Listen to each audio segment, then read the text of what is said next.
Hey there. Tonight, we are stepping into a winter so cold that the walls of a shelter sweat frost. The fire can die before your eyes finish closing, and the sound of wolves carries through the trees like a reminder that the dark is never empty.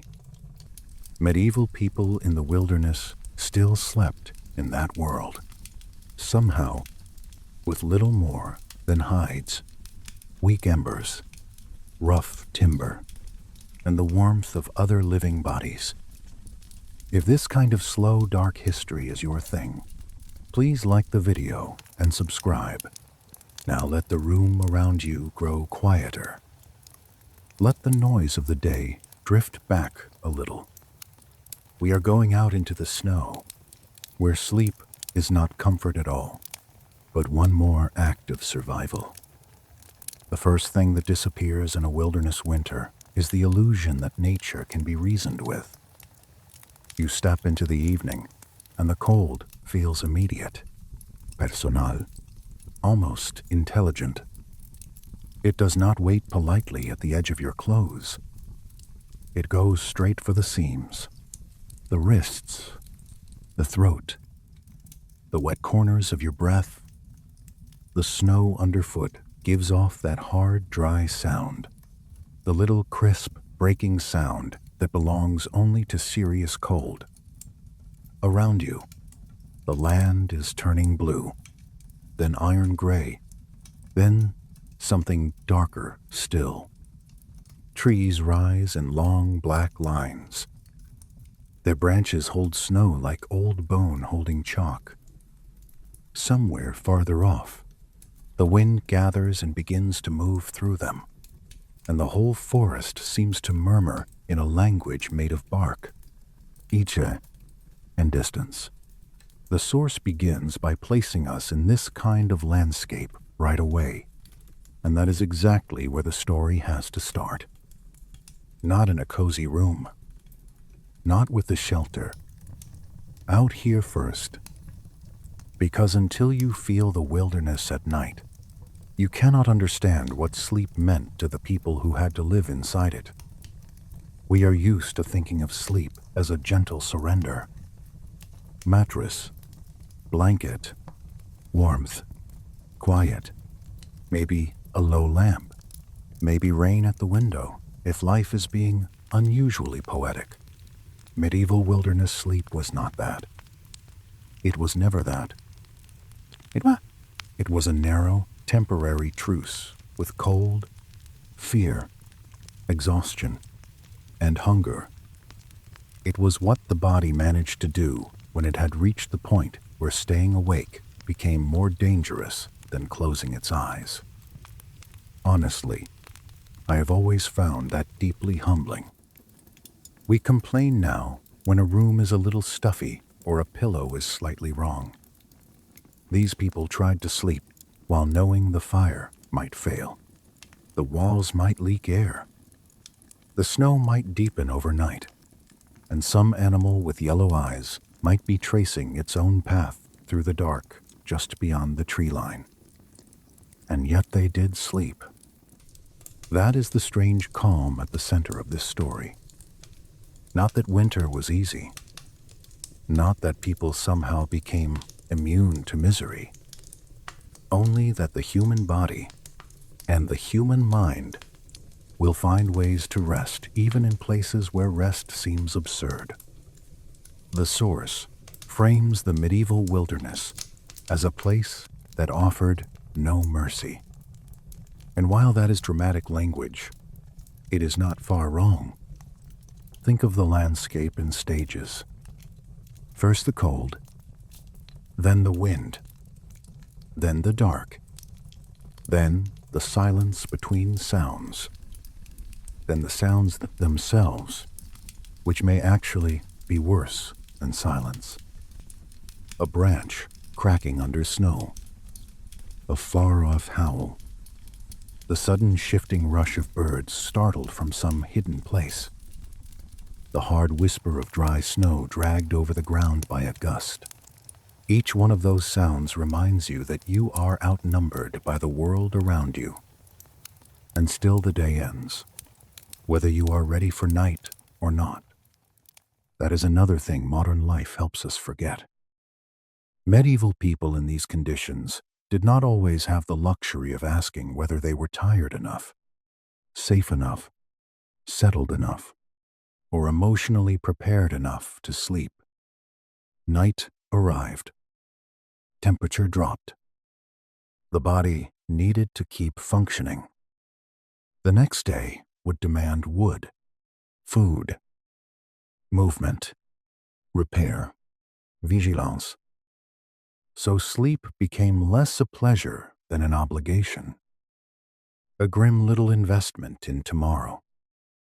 The source keeps returning to that idea. Sleep was necessary because survival depended on it. Muscles torn up by cold labor needed recovery. Judgment dulled by exhaustion could become fatal. A person too tired to gather wood efficiently, too slow to read weather, too fogged to notice danger, would not last long. In that sense, sleep in the wilderness was part of the same practical world as fire tending and food preservation. You slept because the next day would punish you if you did not. There is something almost severe about that. Imagine now that you have been out since morning, or perhaps since before morning. Your hands have worked in cold that never fully left them. Your shoulders ache from carrying wood, brush, tools, or game. Your face has been stung so often by the air that you stop noticing it until you step closer to some small warmth and the skin wakes painfully again. Your boots are wet at the edges. Your legs are heavy. Your belly is not empty, perhaps, but it is not at ease either. And the light is going. You can see the shelter now. Shelter is a generous word. The source is careful on that point, and I want to be careful too. Do not imagine a charming little hut from a winter postcard. Think smaller, lower, darker. Something between craft and emergency. Perhaps a frame of rough wood bent together and woven through with branches. Perhaps hides stretched over poles. Perhaps bark laid in overlapping sheets. Perhaps a shallow structure crouched against rock or earth. Some scholars argue that early medieval people in wilder places used crude huts of timber and woven walls. Others suggest caves, rock overhangs, or whatever natural shelter could be found sometimes mattered just as much as anything built. It is debated, and the source keeps that debate alive. But the conclusion is almost the same either way. No one was sleeping well because the shelter was comfortable. The shelter mattered because it reduced exposure from unbearable to merely punishing. As you approach it, the first relief is visual. Any structure looks merciful once the sky is nearly black. Then comes the smell. Smoke first. If a fire is still alive within, then damp wood, then old hides, then the packed scent of bodies and straw and earth and wool. Not pleasant in the polished modern sense, but deeply reassuring because it smells like resistance. It smells like people have pushed back against the wilderness here, however imperfectly. Push aside the hide flap, or duck beneath the low entrance, and the world changes, though not as much as you might hope. The wind becomes softer, but not absent. The dark changes character. Outside, it was vast. In here, it is close and crowded, pressed against the walls, trembling in the corners where the firelight does not quite reach. The air is warmer near the embers and immediately colder farther away. Smoke hangs in thin layers. You taste it on the back of the tongue. There may be frost already gathering in weak seams where the cold comes through. If you were standing here with me, you would notice at once that the shelter is less a warm place than a place where warmth is trying not to die. I have always found that difference important. The source speaks of medieval shelters as dark, cramped, and damp, and that is exactly the mood. You do not stroll in and stretch. You crouch. You fold into the space. The ceiling sits low enough that your body understands humility very quickly. Every inch has a use. Fire in one place.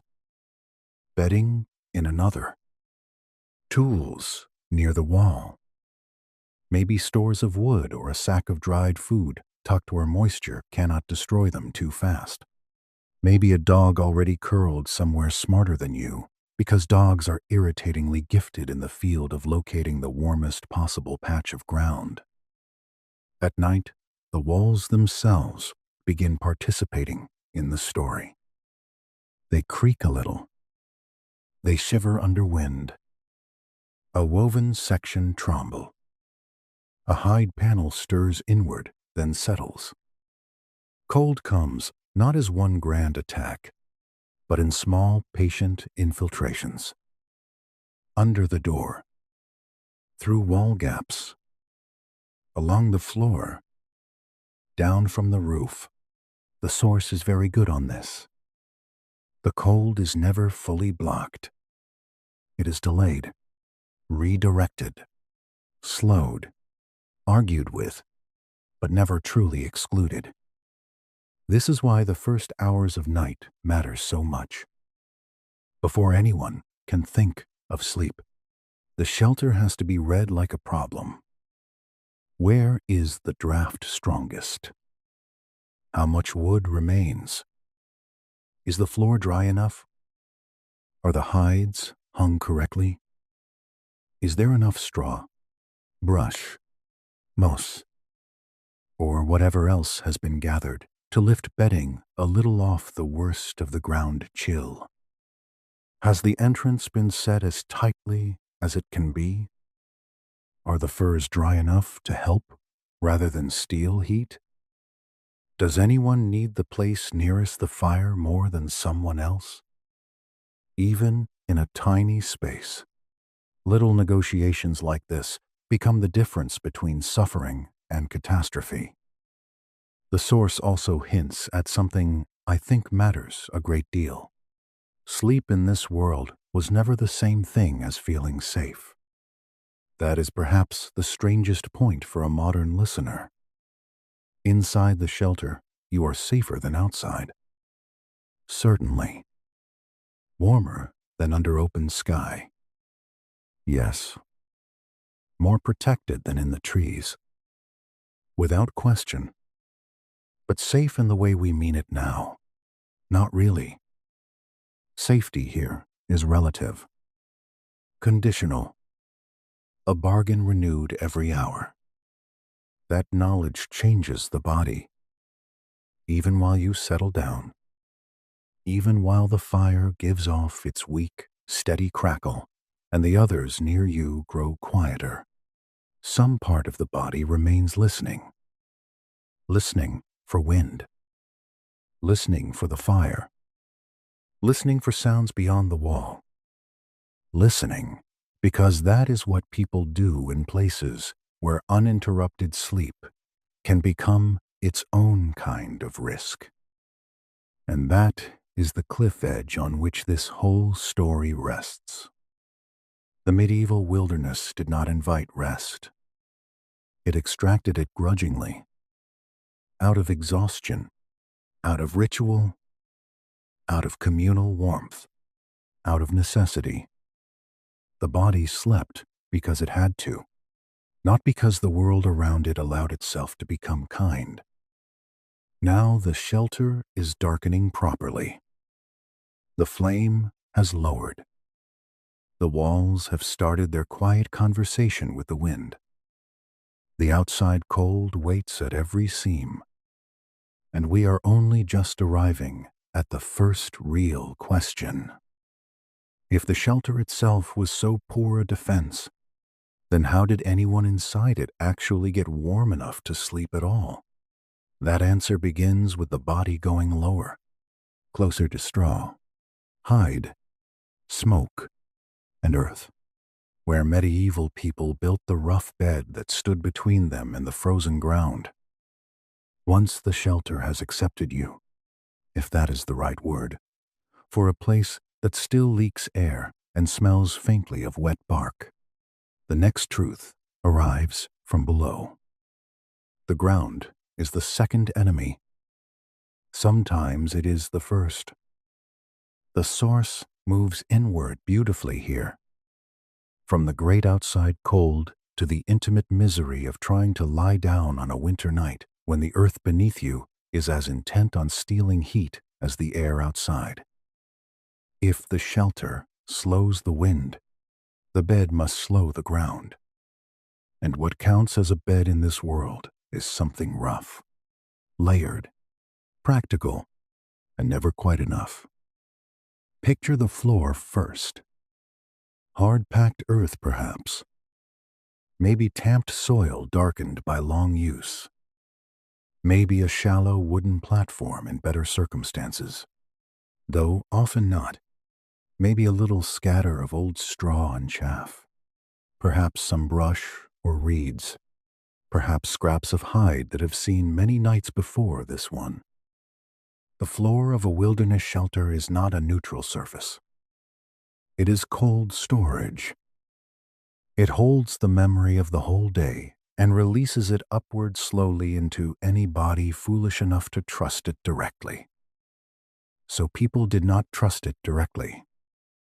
The source mentions straw, hay, leaves, and animal pelts. And that is the right combination of materials to focus on, because medieval winter bedding in rough settings was less about softness than about interruption. You interrupt the cold by adding layers.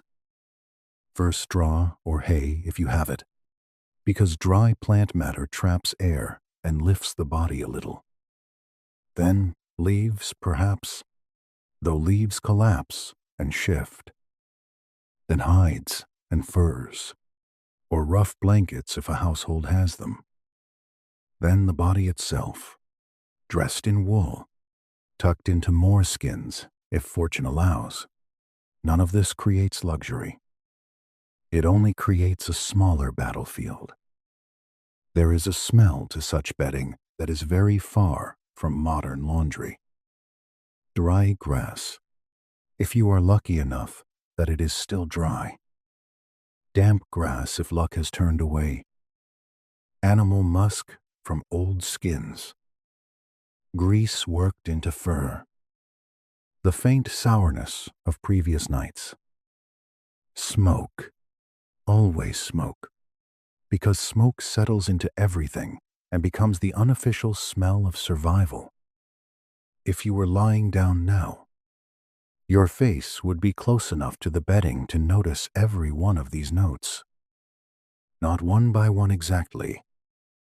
More like a dense old scent that tells the nose. This place has been fought for. I have always found that oddly comforting. Not pleasant, just honest. The source also points out that historians debate whether some of these sleep materials carried symbolic meaning as well as practical use. Animal skins may have been pure necessity in many cases. That is the sensible reading. Yet some scholars suggest that sleeping on pelts also carried cultural associations, closeness to hunted animals, status, abi, inherited custom. It is debated. We cannot always know. But what matters most for the story is that meaning and practicality often live together comfortably in old worlds. A deerskin can be both a warm thing and a meaningful thing. Medieval life did not feel compelled to separate the categories as neatly as we often do. Now think of the body lowering itself onto that bed. You do not simply lie down and sigh with relief. First, you test the ground with knees or hands. You feel whether dampness has crept in. You pull a hide straighter. You gather the furs closer. You turn one section of straw because the flatter side is less miserable than the lumpy one. Then, slowly, you fold yourself down. Hips first, perhaps. Then shoulders. Then the hard recognition that even good bedding in this world remains a negotiation with discomfort. One ridge of bundled straw presses under the ribs. One patch of hide feels colder than the others. A rough seam catches at the sleeve. Somewhere beneath the upper layers, the ground is waiting, firm and patient, letting you know it has not gone away just because you placed a little grass between you and its frozen opinion. And yet, the layers matter enormously. That is the source's great wisdom in these sections. Medieval people did not sleep well because their materials were good. They slept because even crude insulation changes the balance. A few inches of straw can save heat. A pile of pelts can slow the rate at which the body empties itself into the night. Moss shoved into wall seams can blunt a draft enough that the person nearest that wall gets an extra hour of bearable rest instead of shivering awake every few minutes. This is not romance. It is thermal mathematics disguised as peasant improvisation. The walls become part of the bedding story too. The source mentions moss and straw packed into cracks as makeshift insulation, and that image deserves time. A hand pushing a fist of moss into a seam where moonlight sometimes shows through. Another hand stuffing dry straw into a gap at floor level. Little acts of refusal. Little pockets of trapped air. The sort of humble engineering that never gets statues built to it and yet kept whole families alive. Honestly, I think history is most impressive at exactly this scale. Not kings deciding wars. Someone deciding where best to shove a wad of straw so a child near the wall might sleep a little warmer. And still, the cold gets in. That is the phrase the source returns to again and again in different ways. No matter how many skins you use, no matter how much straw or hay is piled beneath you, no matter how carefully the shelter is sealed, the cold always finds a path. It comes under the bedding, through the wall, from the roof, from that one damp patch you could not fully dry, from your own boots if they were left too close and now carry frozen stiffness back into the space. The body responds by curling. This may be one of the oldest sleeping instincts in the world. Draw the knees in. Lower the chin. Tuck the hands. Protect the chest and belly. Make yourself smaller so that warmth has fewer miles to travel. The source hints at this kind of embodied adaptation, and it feels deeply right. People in brutal cold do not sprawl. They fold like animals, like roots, like anything trying to preserve life in hostile weather. There is something almost tender in that image. Human beings reduced to the same sleeping wisdom as foxes. And because the bed is rough and the shelter is cramped, one body often becomes several bodies. A child against a mother. Brothers shoulder to shoulder. A couple wrapped in one set of pelts. An elder placed nearer the warmer side. The source later expands this into full communal warmth. But even here, in the bedding itself, you can feel it approaching. One person alone on straw loses heat too quickly. Two or three together begin to create a different environment entirely. Shared warmth arrives before shared comfort does. But warmth matters more. The body keeps noticing little things as it tries to settle. Straw pricking through thin fabric. Fur brushing the mouth. One ankle left too near the outer edge of the covers where cold gnaws immediately. One shoulder warmer than the other because the fire is set off to one side of the shelter, and everything in here has a climate gradient. A richer word than misery, perhaps, but only slightly. The source is right not to make these beds sound picturesque. They were useful, not elegant. They smelled alive. They shifted. They scratched.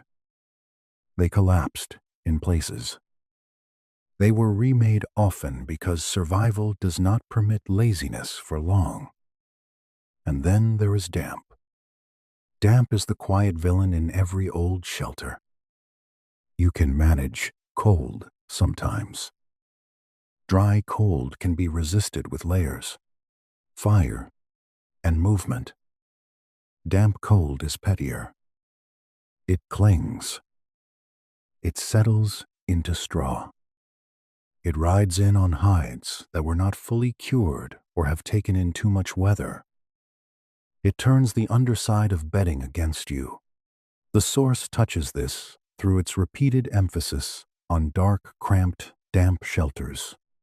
And it is worth taking seriously. A rough bed is one thing. A rough bed that slowly absorbs the night is another. If you were lying there now, eyes open to the low ceiling, or half closed toward the last active flame, you would be measuring warmth in tiny regions. A little heat at the chest, some at the thighs under the piled pelts. Not enough at the feet. Almost none where the bedding thins near the wall. Medieval people in these conditions became cartographers of body heat without ever naming it that way. They learned which side to turn, where to tuck a hide, when to pull the straw higher, how to wedge a spare skin at the ankles, when to move closer to another sleeper, and when not to disturb whatever fragile balance had finally been achieved. I have always found it strange that modern people call such arrangements primitive. Improvised. Yes. Difficult. Absolutely. But primitive suggests a lack of knowledge, and there is a great deal of knowledge here. Practical, embodied, painfully earned knowledge about how the body loses heat, how shelters breathe, how the ground steals more than the air, how long embers last, how close one can sleep to smoke without courting another sort of suffering. These people were not ignorant of comfort. They were experts in the little engineering of barely enough. The source also suggests that even when these methods worked, sleep still came in fits. That makes perfect sense at this stage. A rough bed can let you drift, but it cannot erase the facts around you. The fire still needs tending. The cold still moves. The body still aches. Sounds still reach the ear. Still, there comes a point where exhaustion stops negotiating. Muscles heavy from labor. Eyes burning a little from smoke and strain. Thoughts slowing. The body decides that imperfect rest is better than none. That threshold is perhaps the true beginning of wilderness sleep. Before it, there is preparation, bedding, layering, tucking in furs, checking the wall seams, settling children, shifting closer, listening to the wind. After it, there is only the strange, uncertain drift into light sleep, the first surrender of awareness. Not deep, not luxurious, but real enough to matter. The source is very strong here, because it never forgets that even poor sleep can save a life. The body does not demand perfect conditions to begin repairing itself. It asks only for enough. Enough straw. Enough fur. Enough ember glow. Enough shelter from the wind. Enough courage to close the eyes. And in that fragile enoughness, another vital problem rises. The fire that made the bed bearable will not keep itself alive. Wood is limited. Embers sink. Heat fades. Somewhere in the middle of the night, someone will wake, or everyone will wake, to the terrible change in the air that says the shelter has begun losing the battle again. That is where the next part of the story must go. Toward fire itself. Toward rationed wood, restless vigilance, and the broken pattern of sleep that winter wilderness life seems to have forced upon almost everyone who endured it. The fire is the first thing everyone looks at, and the last thing anyone trusts. That is how the night really begins. Not when the sky goes black. Not when the door flap is lowered. Not when the bodies settle onto straw and fur, but when the eyes move toward the red center of the shelter and start calculating how long it will live. The source is very clear about this, and honestly, it may be the most important truth in the whole story.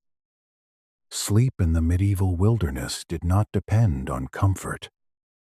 It depended on a small, controlled sun that sat low on the earth, ate wood constantly, and could die before morning if no one respected it. Imagine the shelter now, after the first rush of entering from the cold. Snow shaken from cloaks or skins.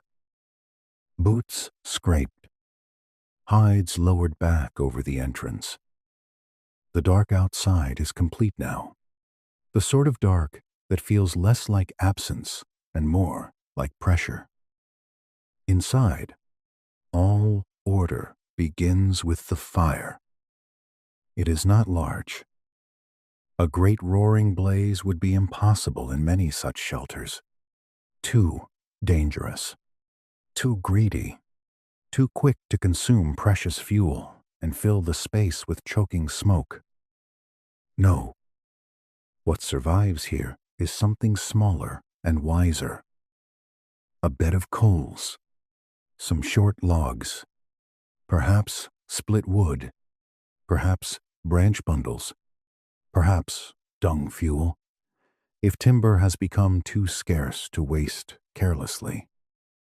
A practical flame. A hard-worked flame. A flame that knows it is being watched. The source keeps returning to scarcity, and that matters. Firewood in a medieval wilderness winter was never just lying about waiting for human convenience. Wood had to be found. Cut, gathered, hulled, dried as well as possible, and guarded against waste. Even if the land held trees, not every tree offered good burning wood. Not every fallen branch was dry. Not every household had the strength to gather enough for comfort. There is a great distance between having a forest nearby and having heat through the night. I have always thought that modern life makes fuel feel invisible in a very strange way. Turn a dial, press a button, trust the wall. In this shelter, none of that exists. Every bit of warmth has a weight because someone carried it. Someone bent under it. Someone chopped it. Someone judged whether to burn it now or save it for the hours before dawn, when cold grows more serious and the body less able to argue back. That alone changes the feeling of the room. The fire is not decoration. It is a ration. You can smell the economy of it. Damp branch smoke has one smell. A weak, complaining kind of smoke, pale and stubborn. Better seasoned wood smells fuller, sweeter, cleaner, if such a word can be used here. Dung fuel, where it had to be used, carries its own rough truth into the air. The source is careful to mention such details because winter survival is not glamorous, and the closer we stay to the material facts, the more impressive the endurance becomes. This was warmth assembled out of whatever the land and labor allowed. Now watch what the fire does to the room. First, it draws every face toward it. That is an old human reflex. Fire is not only heat, it is orientation. It tells the eyes where life still gathers. The walls behind it darken and breathe in smoke. The low roof catches a soft flicker in the soot. Hands open toward it, palms first, then turned, fingers spread, then drawn back again because too close and warmth becomes pain. Light moves over the straw, the hides, the tools by the wall, the curve of a dog asleep in a better spot than any human has yet managed to secure. The source is right to treat fire as emotional refuge as much as physical necessity. A shelter without flame is a hole with opinions. A shelter with even a weak fire becomes, for a little while, a world. But it is such a fragile world. The logs shift. One side burns hotter than the other. A little pocket collapses inward. Red fades to black at the edges. Someone notices. That noticing may be the true shape of medieval wilderness sleep. Not oblivion. Not trust. Not the sort of careless, drifting modern people know. Sleep here exists, inside, listening. One ear open. One part of the mind left sitting by the fire even when the rest begins to sink. The source suggests that many people in such settings likely slept in interrupted patterns, and the longer you imagine the shelter, the more reasonable that becomes. How could it be otherwise? Someone must wake when the coals fail. Someone must feed the flame before the room changes from cold and survivable to cold and dangerous. Someone must listen for sounds outside. Someone must notice when snow begins driving against the walls from another direction. Someone must check whether the entrance seal is loosening. Continuous deep sleep may have happened in exhausted collapse at times. Of course, human bodies can do astonishing things when they have nothing left, but the structure of the night itself seems to encourage fragments. Sleep, waking, listening, feeding the fire, lying down again, drifting, waking once more. You know that feeling when you wake in the night and for a moment do not know why, only to realize the room has changed. Less warmth, more silence. A fire gone from flame to ember. That feeling must have been one of the oldest alarms in the wilderness. And there is fear in that alarm. Even before words arrive, the body notices cold faster than the mind explains it. Feet grow sharp with it first, then the nose, Then the hands if they are outside the bedding. Then the chest takes a strange, shallow breath, as if trying not to waste what heat remains. One person steers, then another. A shoulder rises from under a hide. Someone leans toward the coals, blows, waits, adds a piece of wood no larger than necessary, then watches to see if the red deepens or dies. The source is very good at this slow time. The tiny tasks, the quiet decisions, the way survival lives in motions so small a chronicle would never record them. I think that is why stories like this matter. They restore dignity to uncelebrated acts. Feeding a midnight ember so your family does not wake. Freezing is not the kind of deed history usually carves in stone. Yet it is one of the purest forms of care. The fire also changes sound. While it lives well, it creates a small language of cracks, whispers, settling clicks, little collapses of ash, the sharp tick of sap bursting, the soft rush when a coal shifts and a brighter orange opens underneath. These sounds become part of the sleeping world. They reassure. They annoy. They punctuate the broken hours. If the fire goes too quiet, that may be worse than noise. Too much silence around embers means trouble. Outside, the wilderness keeps its own rhythm. Wind through branches. The distant call of an animal. Snow sliding off a roof edge. Something brushing against bark. The source wisely never becomes too dramatic about predators, even though wolves and other threats were real enough in many places. The fear of them mattered whether or not they came every night. The body listening in winter dark does not need certainty to feel danger. It needs only possibility. That is why the fire and the outside world are always in tension. The flame says, here is life. Here is warmth. Here is a center. The wilderness says, only for now, only while the wood lasts, only while the walls hold, only while no one grows careless. Honestly, the wilderness in this story behaves less like scenery and more like a patient rival. It does not rage all the time. It waits. It lets the shelter work. It lets the fire rise. It lets the sleepers drift. Then it presses a little harder at the seams and sees what fails first. The source also touches on the ritual side of fire, and this deserves more attention.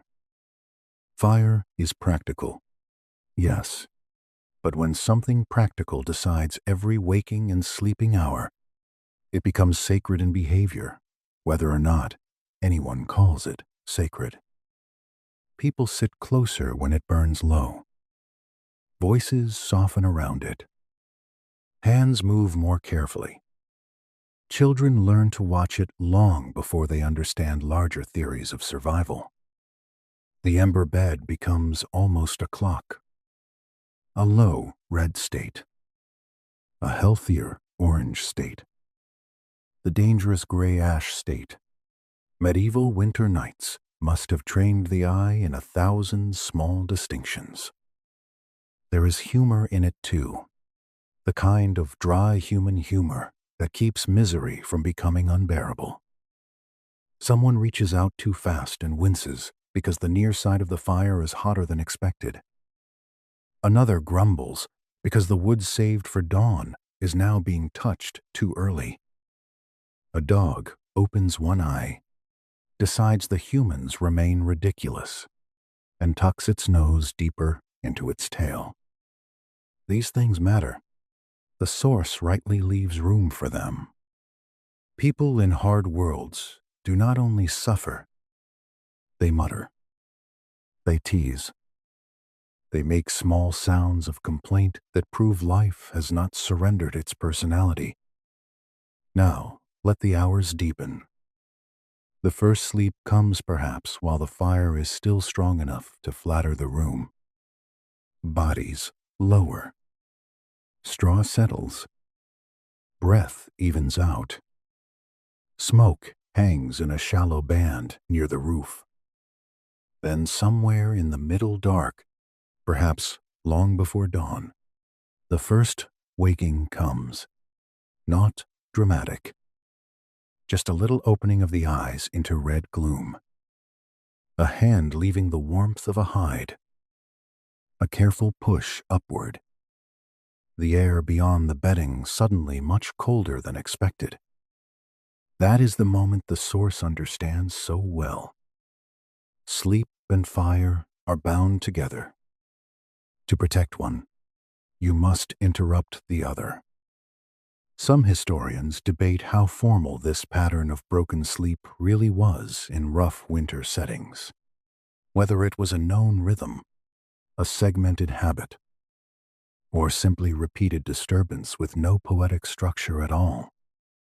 The source leaves room for that uncertainty, and that is good. We should not pretend every medieval sleeper had a neat philosophy of first sleep and second sleep in the wilderness. But we can say this much with confidence. Conditions like these favor interruption.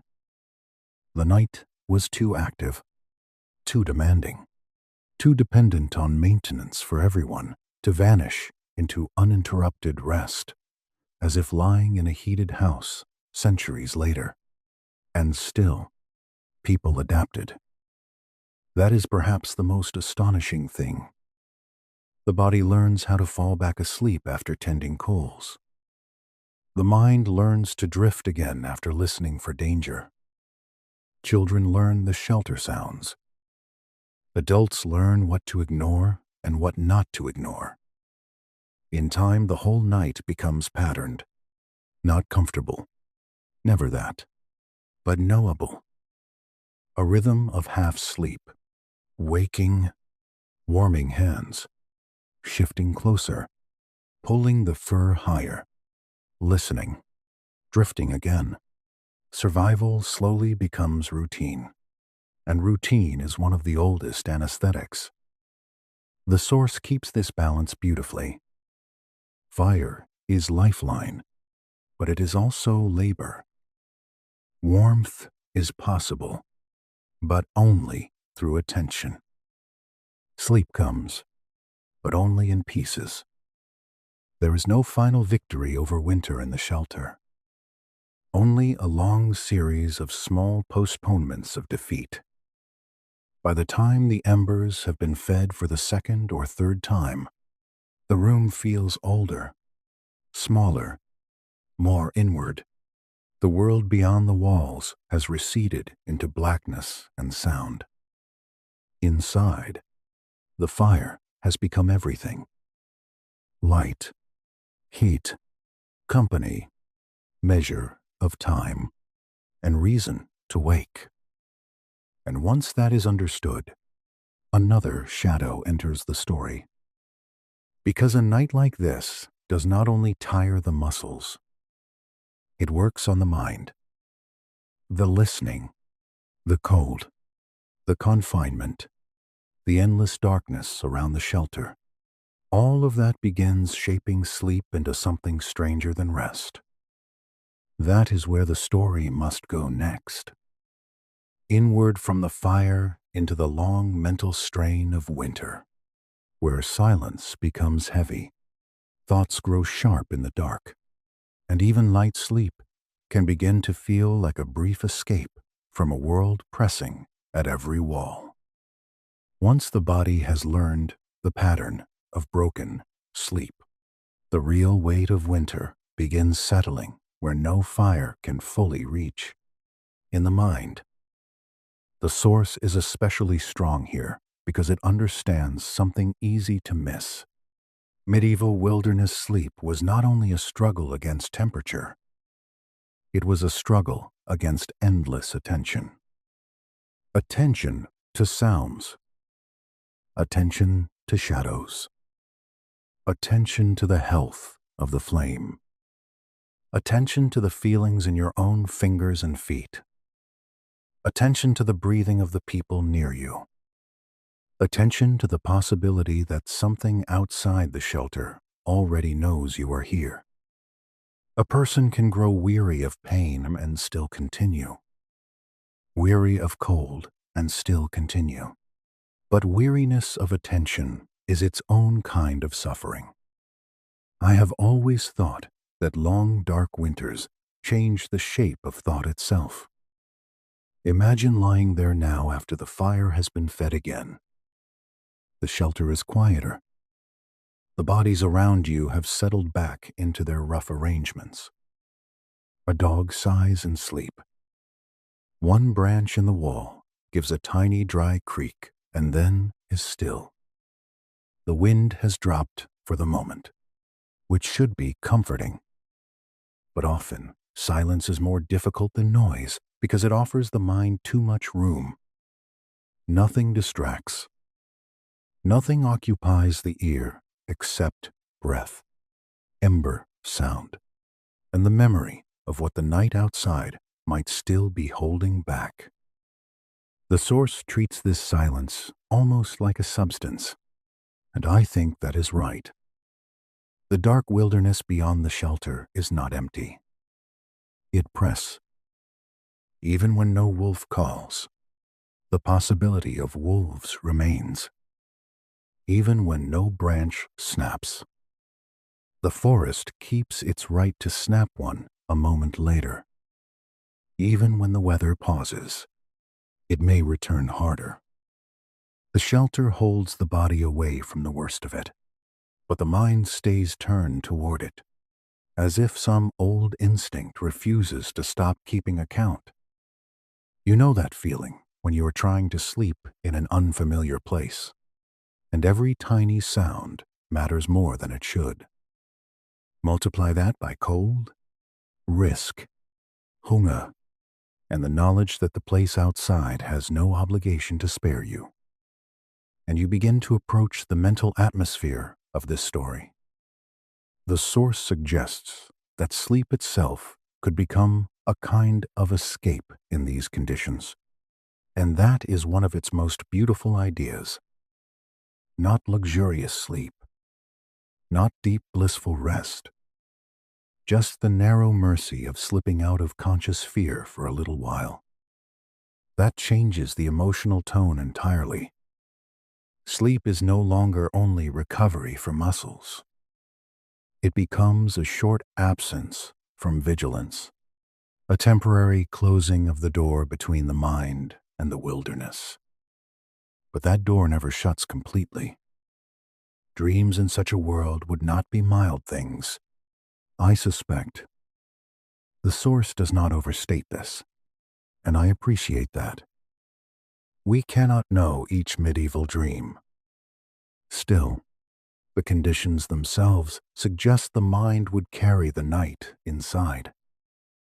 Wolves, falling snow, wandering, hunger, losing the fire, failing to find shelter, hearing someone breathe too shallowly beside you. These are the sorts of pressures that do not always stop when the eyes close. They change costume, perhaps. They enter dreams as strange paths, broken roofs, distant cries, warm rooms suddenly gone cold. The body may lie still under furs and straw, yet the mind keeps rehearsing loss. And then there is loneliness, which behaves very strangely in winter. One can be surrounded by others in a small shelter and still feel it. The source is very careful about this. Shared warmth matters enormously. Shared labor matters. Shared bodies in a cramped shelter may save lives. Yet the darkness each person carries inside remains their own. A man listening to the wind may think of a path he traveled in autumn when the ground was easier. A woman awake beside fading embers may count the remaining food and not like the number. An elder may lie very still and try not to let others hear the cough beginning in the chest. A child may pretend to sleep only because asking whether morning is near would make the dark feel heavier. Honestly, the wilderness winter seems to produce two opposite states at once: fierce dependence on others and an equally fierce interior solitude.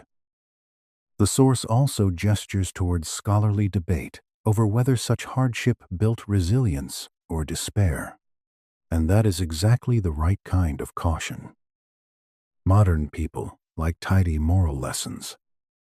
Hardship makes you stronger. Hardship crushes the spirit. The truth is probably both, depending on the night, the year, the household, the body, the luck, the weather, and the available wood. Some people surely grew into winter, in the sense that routine gave them structure and familiar struggle gave them competence. Others must have felt worn down by it in ways no chronicler ever measured. A shelter can protect the body while still thinning the mind. If you were standing here with me in the imagination of this room, I think you would notice most how time behaves differently at night. It thickens. Minutes near sleep feel long. The stretch between one waking and the next can seem endless. A person may drift, wake, listen, and discover that almost no time has passed at all. In cold conditions, the body counts discomfort too carefully. Every small change in temperature becomes an event. Every ember shift seems meaningful. Every outside sound enters memory more sharply than it would in a warm, safe room. That sharpness may be one reason winter stories, songs, and whispered conversation mattered so much. The source returns to these later in fuller communal form. But even here, in the mental part of the night, you can feel why people needed them. A story by the fire gives shape to the dark. A remembered joke makes the shelter briefly larger than fear. A prayer gives the mind a track to run on other than the endless circle of listening. Human speech, even low and simple, keeps the world from reducing itself to raw weather and waiting nerves. I think that is one of the old miracles of our species. We answer cold with narrative almost as naturally as we answer it with fire. Still, after the last words fade, there comes the hour when talking no longer helps and the mind turns inward again. This is the deepest hour of winter dark, the part of night where everything outside feels most distant from day, and everything inside the body feels closer. The source handles this beautifully by not forcing drama. Sometimes nothing happens, and that is almost worst of all. No wolf, no storm burst, no falling branch. Only the knowledge that dawn is still far away and the shelter must hold. In that stillness, people begin measuring themselves. Is the left foot warmer than before or colder? Is the fire low enough to justify waking others, or can one more piece of wood be spared alone? Is that sound from outside real or only timber shifting? Is the person beside you breathing steadily? Is the cough returning? Is the wall seam leaking more air than it did earlier? Is sleep coming back at all? Or has the mind climbed too high into alertness now to descend easily? That is where winter becomes psychological pressure rather than pure physical stress. The source suggests that even brief sleep could feel like relief from this burden. And I think that is profoundly true.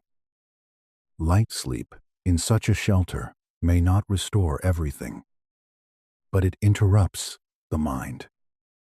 It cuts the chain of thought for a while. It lets fear loosen. It lets the body reclaim some of its authority over consciousness. In a warm room, sleep feels like drifting. In this shelter, it may feel more like falling through a narrow opening you are grateful still exists. I have always found that image rather soothing. It makes sleep sound less passive and more merciful. There is another mental strain here too, the uncertainty of morning itself. Modern people generally assume dawn as a schedule. Medieval wilderness life could not afford that confidence so easily. Morning probably comes, yes. But what condition will the shelter be in when it does? Will the fire still be alive enough to wake into usefulness? Will the weather have worsened? Will someone wake feverish? Will the stores still stretch? Will the path through snow be possible? Will the dogs scent game or only distance? The mind in winter carries tomorrow into bed whether it wants to or not. This is why the source never lets sleep become sentimental. Sleep is not escape from responsibility. It is a pause inside it. And yet, somehow, the human creature still manages it. That is the fact at the center. Even in fear, even in confinement, even in a shelter that smells of hide and straw and smoke and too many shared breaths, the mind finally tires of holding every edge at once. It slips. It softens. It falls into one of those brief, uncertain depths where sound is still near, but self is a little farther away. Then comes the return. A coal shifts. A dog lifts its head.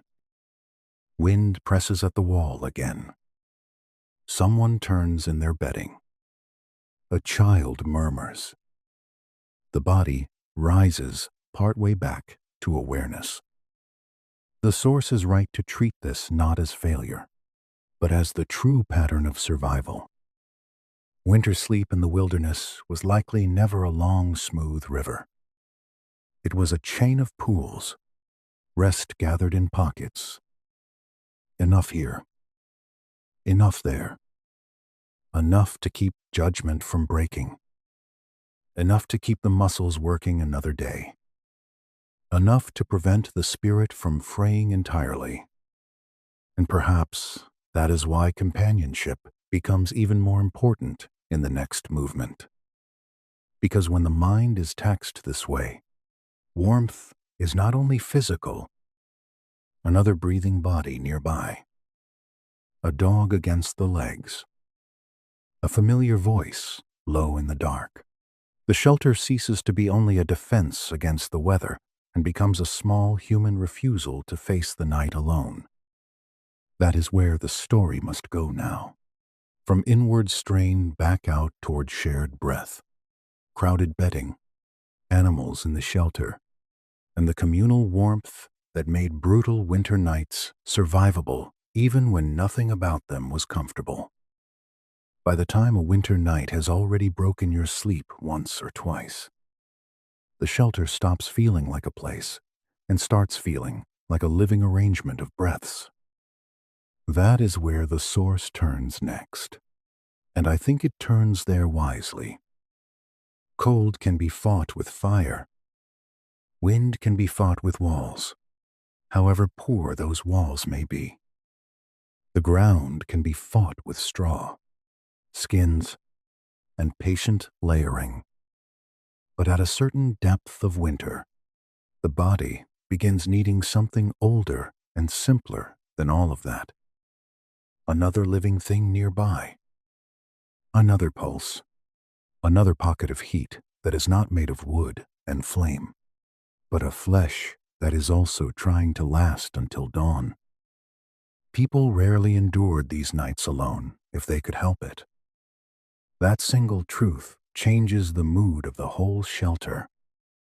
The source keeps returning to communal survival because communal survival is the only honest explanation for why so many brutal winters did not erase whole groups at once. A lone body in rough bedding can only preserve so much warmth. Two bodies under skins become a different climate. 3 or 4 in a cramped corner change the air itself. A child between adults. An elder tucked into the warm middle. Siblings packed close. A couple sharing one greater mass of blankets and breath.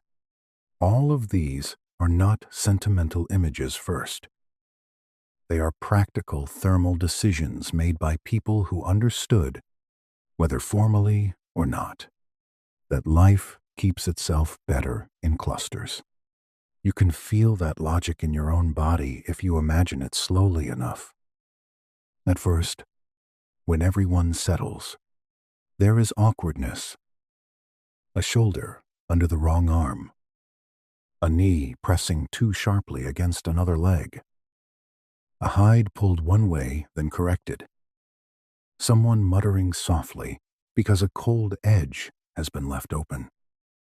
Someone else turning, then turning back, trying not to disturb the tiny geography of warmth that has already begun forming. The source is very good on this kind of small discomfort. It never treats closeness as automatically pleasant. Crowded sleep is not romance. It is pressure, compromise, smell, and patience, followed slowly by relief. The relief comes in stages. First, shared breath begins changing the air. Then the cold edges of clothing soften a little. Then the trapped warmth between bodies starts lingering instead of fleeing instantly into the walls and roof. Then a hand that had been icy becomes merely cool. Then feet, if luck is present, find a place under shared coverings where they no longer feel like separate punished creatures. A shelter that had seemed all sharp corners and leaks becomes, in one section at least, a pocket of animal life resisting the season together. I have always found that one of the most moving things about hard history, when comfort becomes impossible, tenderness often reappears, disguised as practicality. The source also lets animals enter the shelter, and they belong there. Dogs first. Of course. Dogs follow human fire almost as faithfully as human fear does. A winter dog in a medieval wilderness shelter is not only a companion, it is alarm system, hunter, scavenger, listener, and little furnace. Its body heat is real. Its breathing alters the room. Its ears wake before human ears do. Its choice of where to curl up often reveals where the warmest ground actually is, which is a kind of knowledge I trust very much. If you put a dog in a cold room, it will tell you where survival is most practical in less than a minute. The source suggests that in some settings, livestock or smaller animals might also be brought close or into shelter zones for warmth and security. That detail matters because it reminds us how different medieval boundaries between human space and animal space could be under hard conditions. We sometimes imagine privacy, cleanliness, and separation as timeless values. Winter does not care about such values. Winter asks better questions. Are you warm? Are they warm? Will any of you still be useful in the morning? If the answer improves when living creatures are kept closer together, then closeness becomes virtue very quickly. That does not mean it smelled good. This is another honesty the source preserves, and I appreciate it. Shared shelter warmth carries a cost. Breath thickens the air. Fur contributes its own old dense scent. Wet boots, smoke, wool, damp hides, sweat dried and revived again. Animal musk, all of it folds together. By the deep middle of the night, a winter shelter would have told the truth about every occupant. Yet I suspect that truth was preferable to the sterile honesty of freezing alone. People adapt not only to discomfort, but to each other. The smell of another breathing body may become as reassuring as it is inconvenient. You know that feeling when a room is crowded enough to feel close, but also warm enough that you stop resenting the crowding. That is this part of the story, only sharpened by risk. The source also raises the question of emotional companionship, and I think that deserves time. Shared heat is not only physical, it alters fear. A person alone in a shelter with a fading fire listens to every sound outside as a possible verdict. A person lying among kin, or companions, or even one trusted dog, hears the same sound through a thicker wall of reassurance. Not certainty. No, the wolves do not vanish because there are 4 sleepers instead of 1. The roof does not strengthen because people are pressed together underneath it. But the mind behaves differently when another life is near. Fear distributes itself. It becomes more manageable, in the same way weight becomes easier when more than one person carries it. That is why murmured talk before sleep matters so much. The source later leans more fully into storytelling and songs. But even here, in the shared bedding of the dark, there is room for low speech. Not long conversation, perhaps. The day has exhausted everyone too much for that. But a few muttered jokes. A warning not to pull the hide too far. A soft word to a child. A complaint about the dog stealing the best patch again. A remark about the wind changing. A promise that the fire will be fed once more. These little sounds do something immense.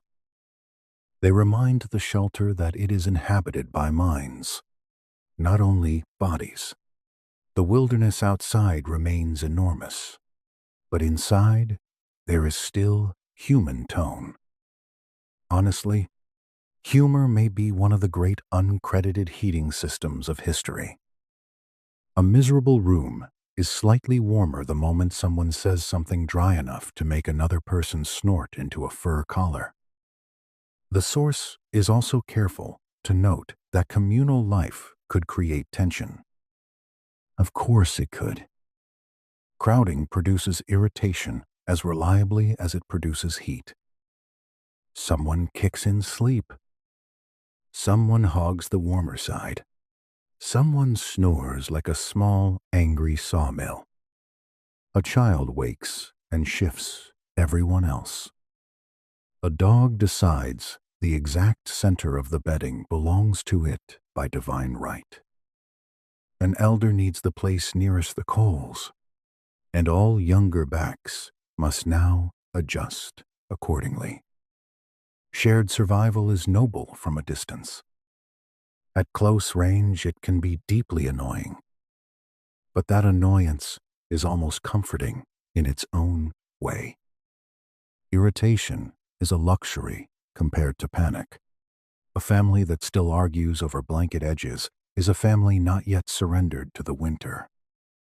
The longer the night goes on, the more the shelter becomes a map of warmth rather than a map of status or preference.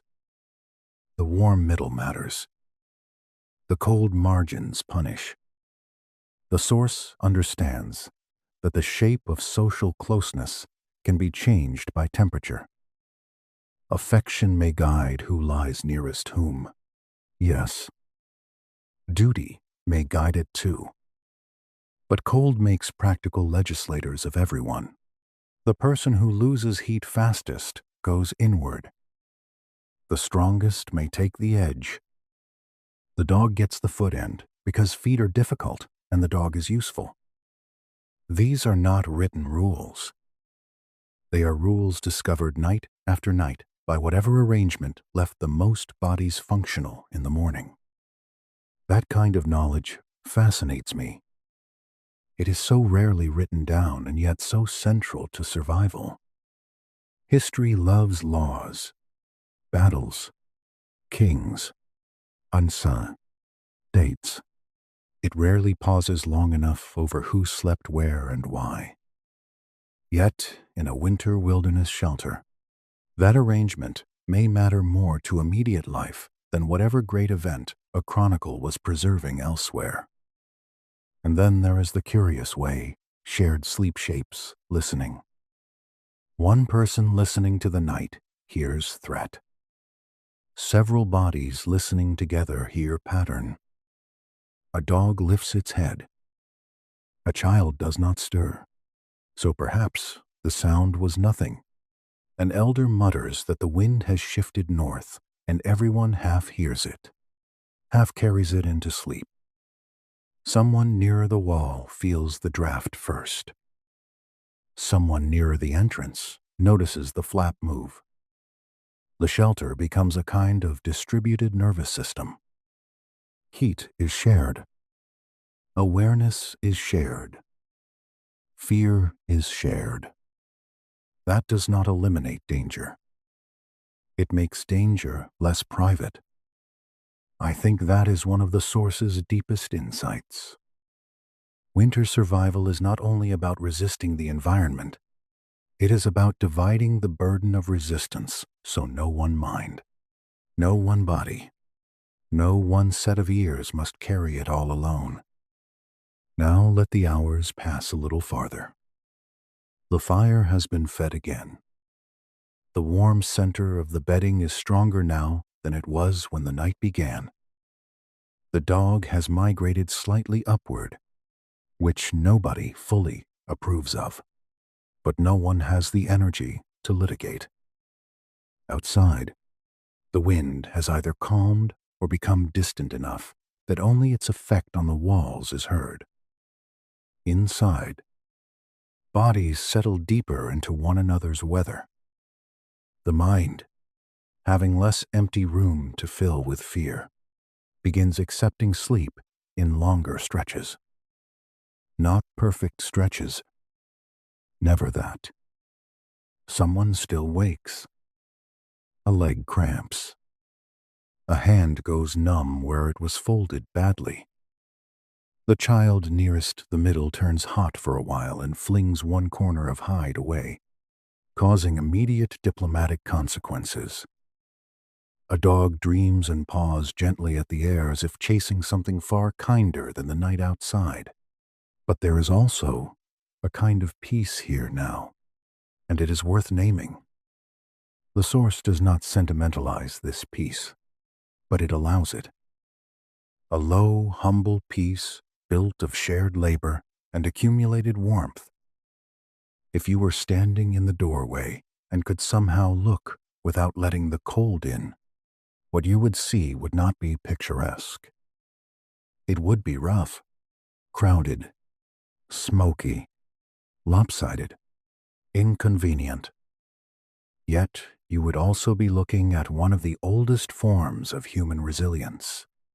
Bodies arranged against extinction. Warmth made communally where the world gave almost none for free.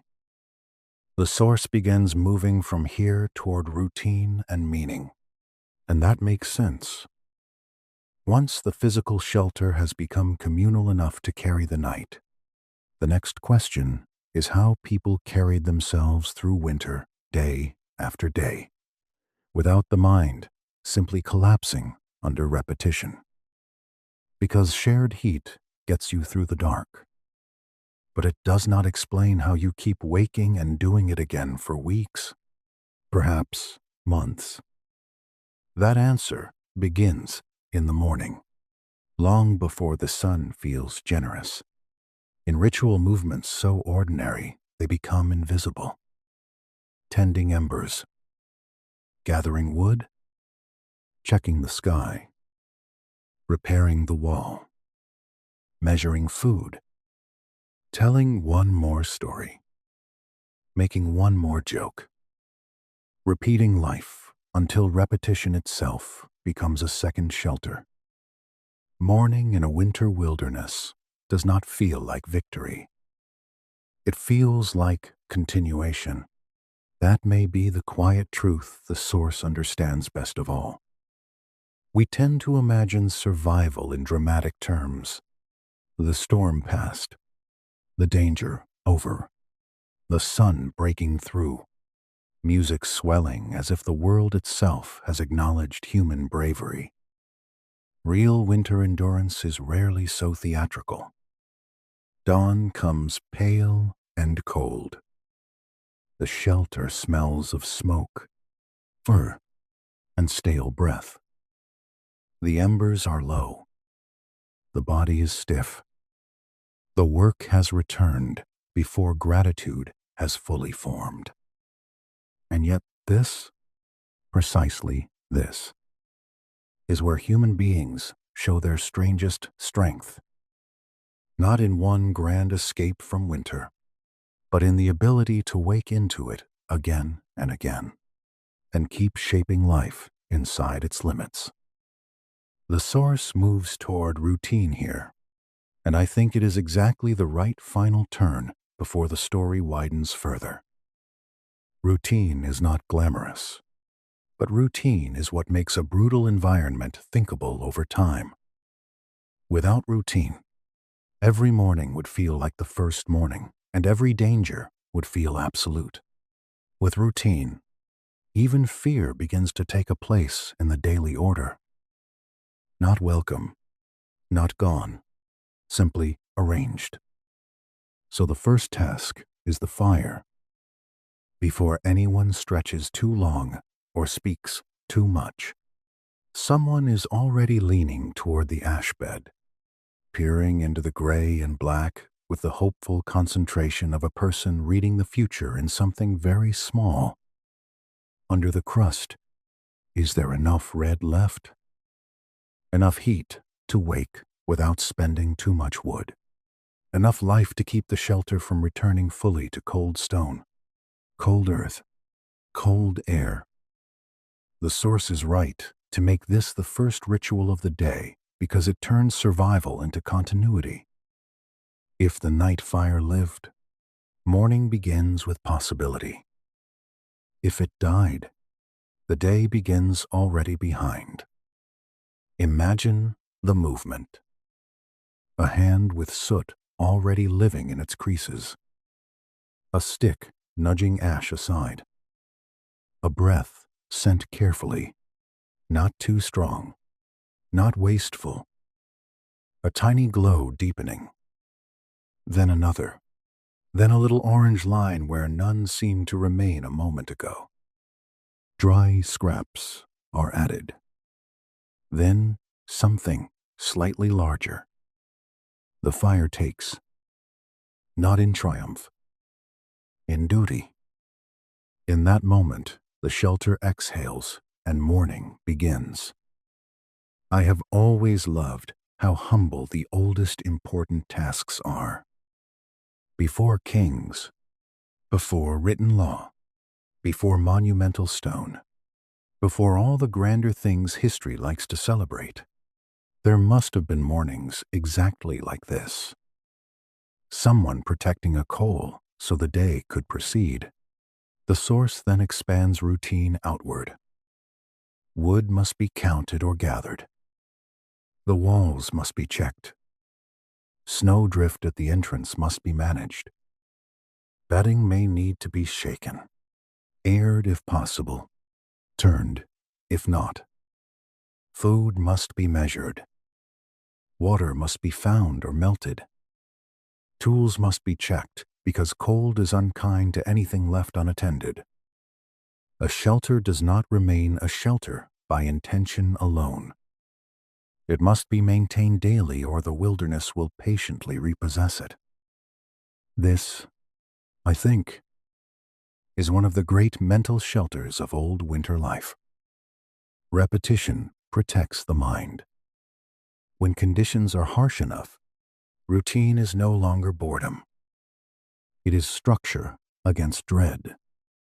You wake, you tend the embers, you clear the entrance, you check the sky, you see what the traps or dogs or stores have to say. You patch the weak place in the wall. You save the better wood. You save yourself by not having to reinvent hope every morning. The source hints that scholars debate whether such routine built resilience or merely masked deep fatigue. And of course, both may be true. Human beings are capable of extraordinary adaptation, but adaptation does not always feel noble from the inside. Sometimes it just feels like doing the next necessary thing because there is no room left for drama. Still, that plain next thing is often where survival actually lives. And then food enters the day, which means hope enters in a different form. The source is careful here too. Medieval wilderness winter food was not abundance. It was calculation.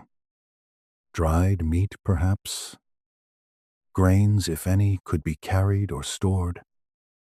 Hard bread when possible. Roots. Fat. Broth. Preserved scraps. Whatever the season and landscape allowed. Hunger sharpens night. It also sharpens sleep. A body too empty cannot settle well. A household unsure of the store count sleeps under another layer of worry.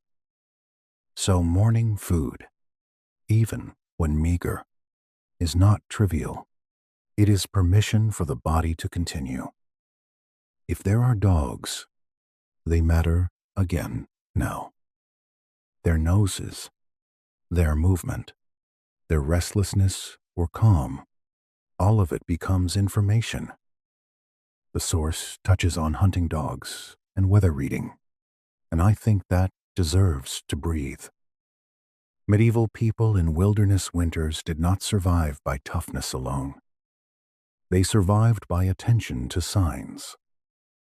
Dog behavior, wind direction, snow quality, bird absence or presence, the way morning light lands on the clouds, the texture of the air in the first hour after dawn. These are not romantic extras. They are part of the intelligence winter demands. You know that feeling when someone older than you glances at the sky and says, "Not today," and you know better than to argue. That kind of practical weather literacy must have been priceless. And still, the day cannot be only labor. The source is very good on this point, because it understands that psychological survival needs its own fuel. Storytelling matters. Songs matter. Small jokes matter. Shared sayings. Repeated tales. Memory passed hand to hand in words, while the fire breathes low and the walls hold. A long winter without such things would become spiritually dangerous very quickly.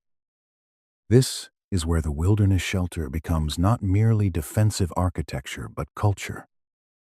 A story told in the dark does several things at once.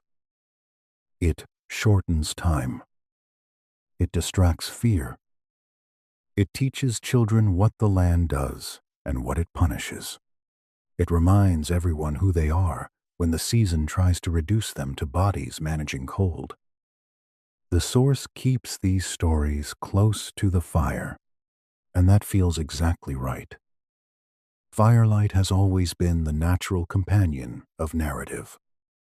The face brightens, the shadows move, the outside dark becomes a listening edge, and the human voice begins pushing back against the silence.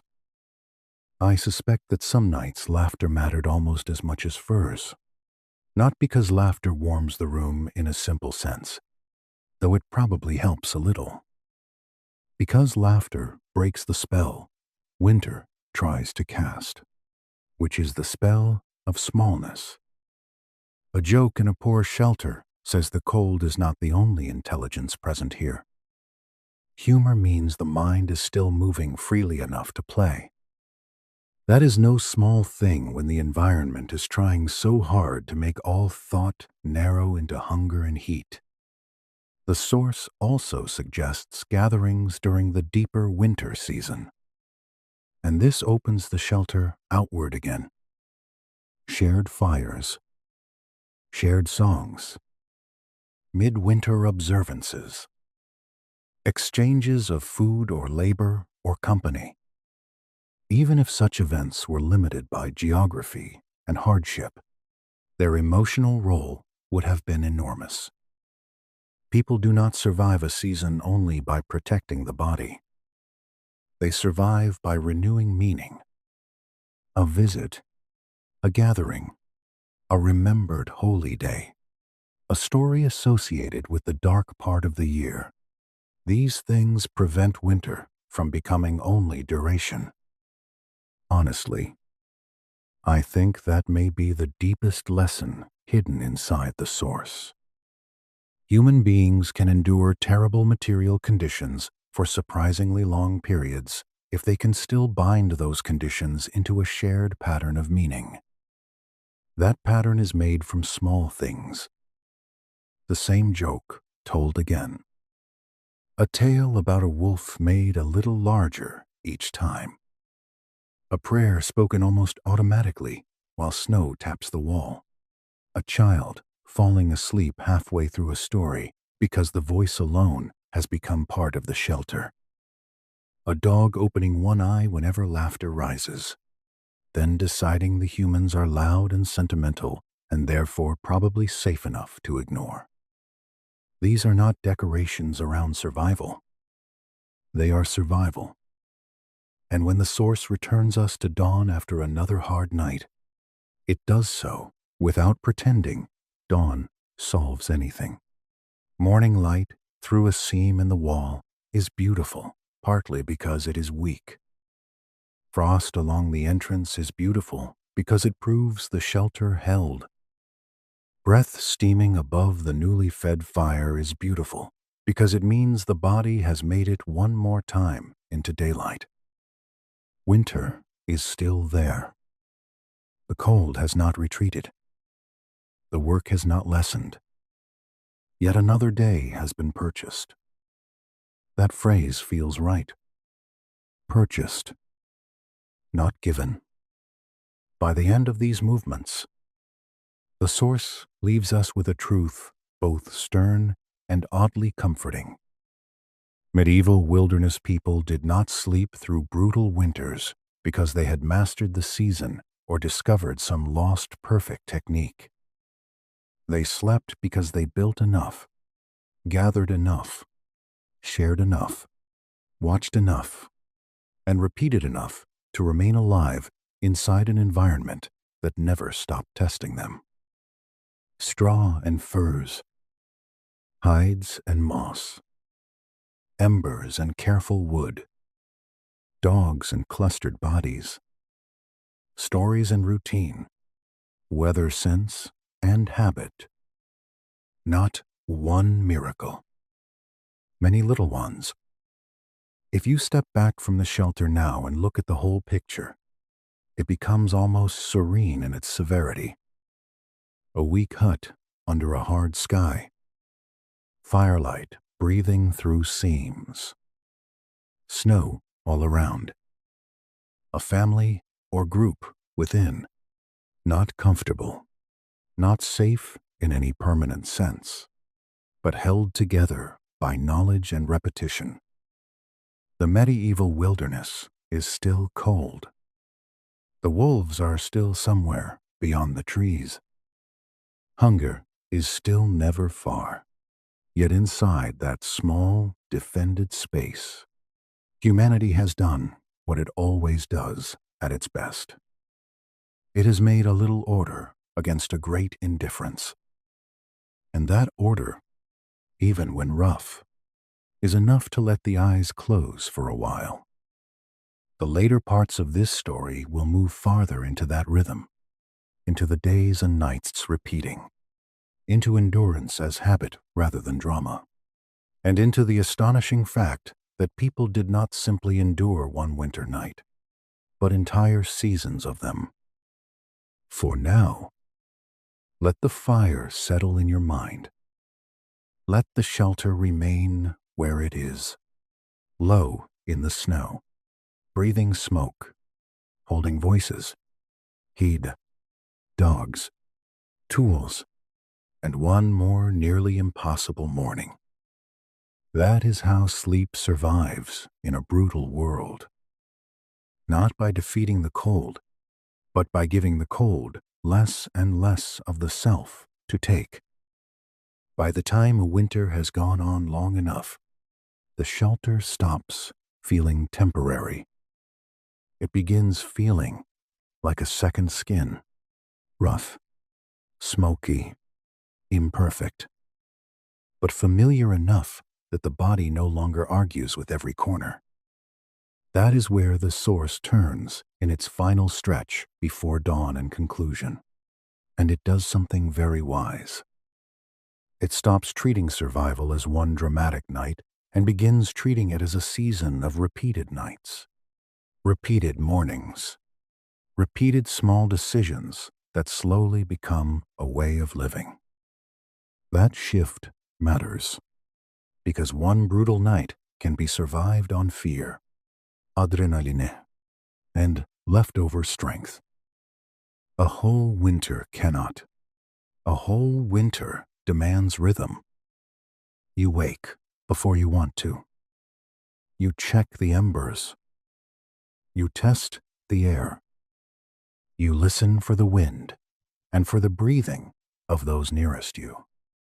You step outside only when you must, and when you do, the cold tells you immediately that it has not grown softer in the dark. Snow has moved. The edge of the shelter may be half drifted in. Tracks in the pale morning light might tell you whether anything came close during the night. Fox, wolf, hare, nothing at all. Sometimes the most reassuring sign. Then you come back inside and begin the ritual again. Fire, water, food, wall repairs, bedding turned and shaken. Wet things moved nearer the smoke, but not too near. A dog fed, if the stores permit it. A child wrapped more tightly. An elder checked first without making it look like concern, because pride probably survives winter almost as stubbornly as people do.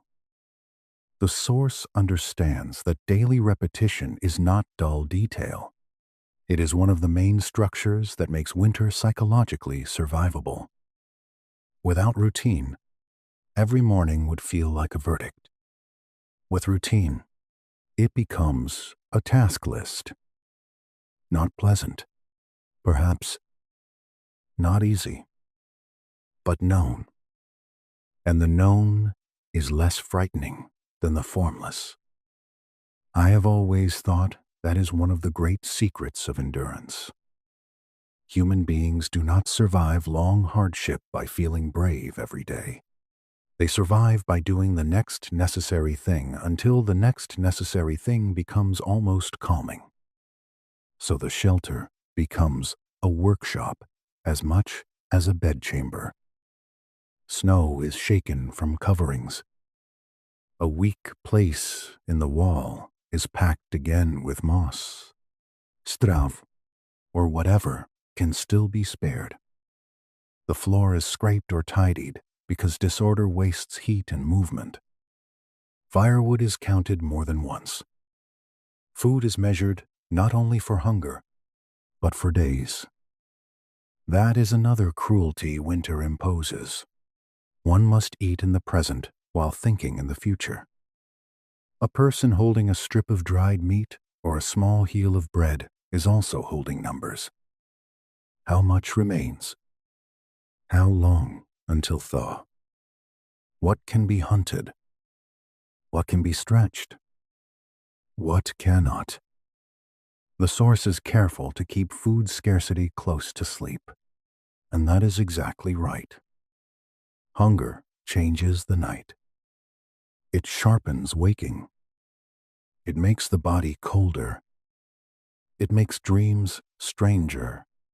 A well-fed sleeper in a poor shelter may still drift eventually into something like rest. A hungry sleeper lies down, already taxed. The fire may still warm the skin. Straw may still lift the back from the ground. Another body may still share heat. Yet the belly keeps its own hard account. Medieval wilderness sleep was therefore not only shelter and fire. It was calories, fat, broth, preserved grains, scraps of meat, whatever let the body continue generating warmth from inside. There is something almost mercilessly practical in that. Romance leaves the room quickly when the body begins doing arithmetic in the dark. And still, within that practical life, meaning keeps appearing. The source returns several times to songs, stories, and communal words. And I think those moments deserve expansion because they explain something that cold alone cannot. Human beings in long winters do not only need protection from the weather, they need protection from blankness. Day after day of snow and smoke and labor can grind thought down into mere maintenance if nothing interrupts it. A story interrupts it. A song interrupts it. A remembered saying, a joke repeated, a tale attached to a particular star, a sin, a wolf, a bad winter from years before. All of that gives shape to time. If you were standing just outside the fire circle in the evening, after the first labor of the day is done and before full sleep begins pressing down, you would hear the change. The practical voices first. Pass the wood. Shift that hide. Mind the child. Move the tool. Then, slowly, the other voices. Someone remembering a previous winter. Someone enlarging the memory a little to make it more worth hearing. Someone laughing, or trying not to, because laughter in a hard shelter can feel almost wasteful until it suddenly becomes necessary. The dog lifting its head at the sound as if to confirm that the pack is still intact. These are not decorative scenes around survival. They are survival. The source makes another, very subtle point through all this. Routine and storytelling do not cancel fear. They tame it. That is a much older and more realistic kind of courage. The night remains dangerous. The walls remain poor. The fire remains fragile. Predators remain possible. Illness remains a constant shadow. Yet human beings keep placing language between themselves and the worst of it. A prayer, a yoke, a proverb, a familiar complaint about the weather as if weather were an irritating neighbor rather than a force that could undo a household. These little acts are astonishing when you think about them. They do not change the cold. They change the way the cold enters the mind. You know that feeling when someone says something ordinary in a frightening situation, and the ordinary tone itself becomes a kind of anchor. That is, this entire shelter world in miniature. The source also nods toward wider gatherings when possible. And though not every wilderness group would have had easy access to neighbors in deep winter, the emotional logic is sound. Shared fires, shared work, shared observances around the darkest part of the year, all would matter profoundly. Even one evening with more voices, more stories, more evidence that other fires still burn across the landscape would help hold despair back. Winter isolates, and isolation distorts. Community, even briefly renewed, resets proportion. It reminds a household that they are not the only fragile pocket of warmth enduring the season. That matters for sleep, too. A mind that knows others endure nearby sleeps differently than a mind that feels itself alone at the edge of the world. And then there are the children, which the source, wisely, never forgets, even when it does not pause on them for long. Children in such a winter world would learn the rhythms of survival very early. The sound of the fire being revived before dawn. The proper way to tuck close under furs. Which adult voice means calm, and which means immediate stillness. How to read whether the night is ordinary, difficult, or dangerously difficult. They would also bring something adults desperately need in long hardship, a refusal to let every hour become solemn. A child asking the wrong question at the wrong time can be exhausting. It can also save a room from sinking too far into silence. I think that is one reason harsh communities often protect the youngest so fiercely. They are not only dependents, they are future, annoyance, laughter, and obligation all at once. The elderly matter too, and in a different way. They carry memory of previous winters, previous mistakes, previous signs in the sky and wind, previous points in the season when people relaxed too early or rationed too slowly. The source does not spell this out heavily, but the logic of it is everywhere. Winter knowledge is cumulative. It lives in those who have seen more than one cruel season and remember how the land behaves when it is not feeling generous. A shelter with such memory in it is stronger than a shelter without it, even if the walls are the same thickness. This is why the whole story gradually shifts from individual endurance to social intelligence. The wilderness does not reward heroics for long. It rewards groups that distribute labor, warmth, vigilance, and memory in workable ways. Now let the season deepen farther. The nights are no longer surprising. That may sound like relief, but it is relief mixed with fatigue. Everyone knows how cold the hours before dawn will be. Everyone knows which sound in the fire means it must be fed soon. Everyone knows where the shelter leaks first when the wind turns.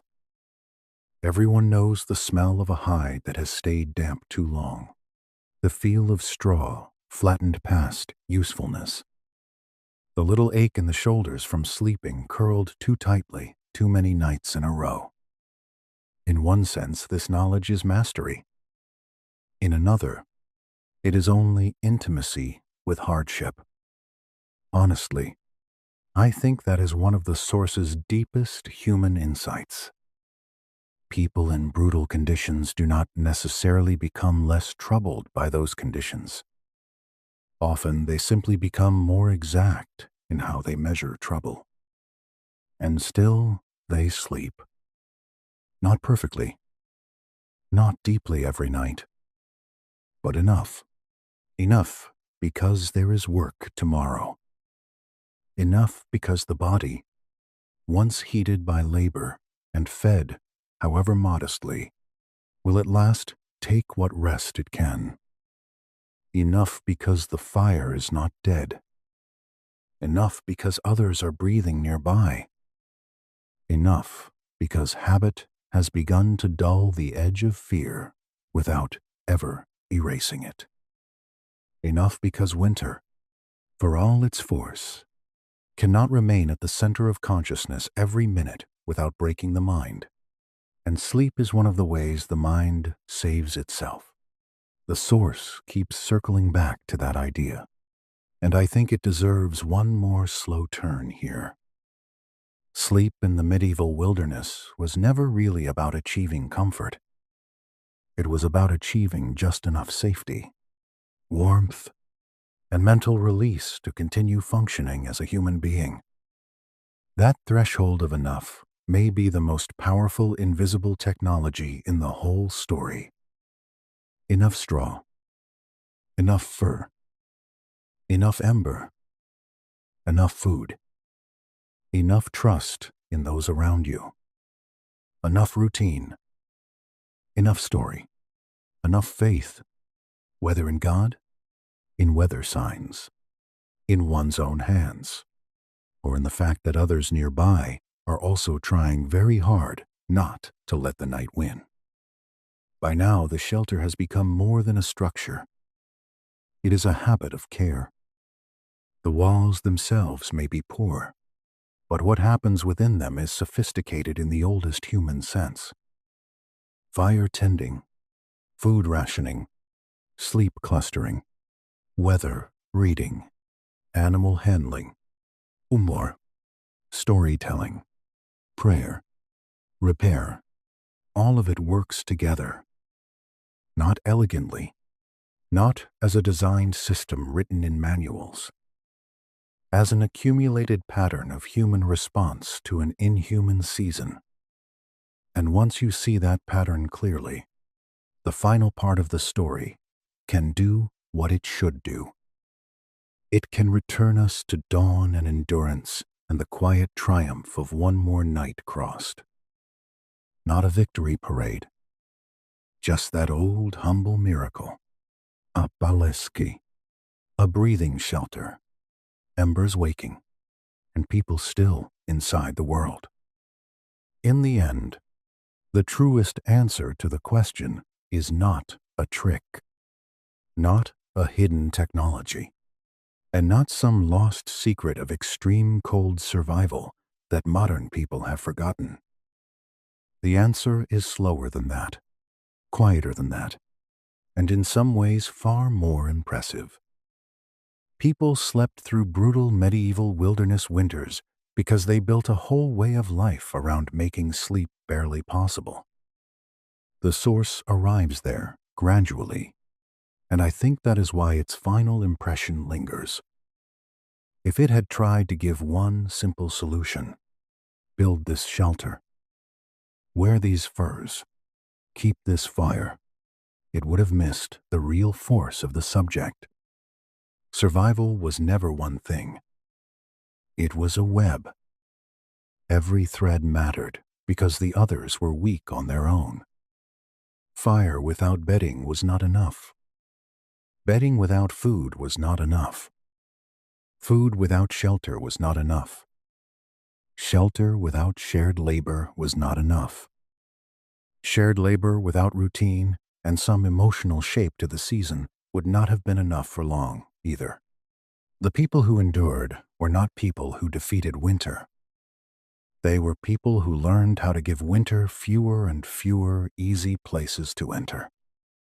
That thought changes the whole emotional tone of the story. Winter is no longer just a villain then. It becomes a teacher, a severe uno, a teacher with very poor bedside manner, but a teacher all the same. It teaches where the wall leaks. It teaches how much wood a night truly consumes. It teaches which body needs the warm middle. It teaches which dog hears first. It teaches how a child's sleep changes when the fire burns too low.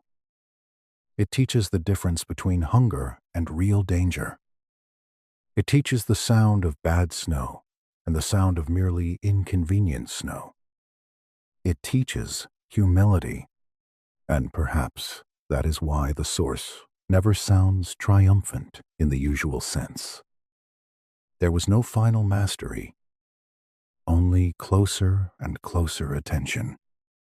I have always found that strangely beautiful. Not because I would volunteer to live it. Certainly not.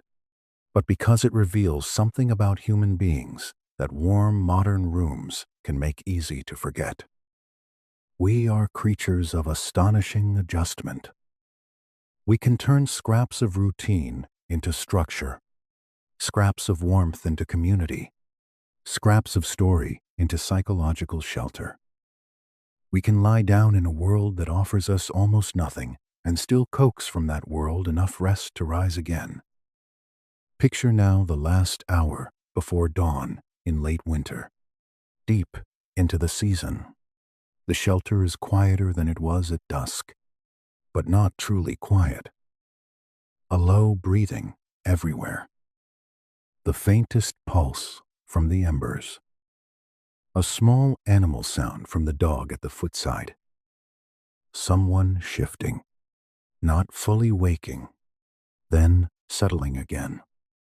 Outside, the wind has perhaps dropped, or perhaps it is moving higher in the trees, so the walls feel steadier, even though the forest still speaks.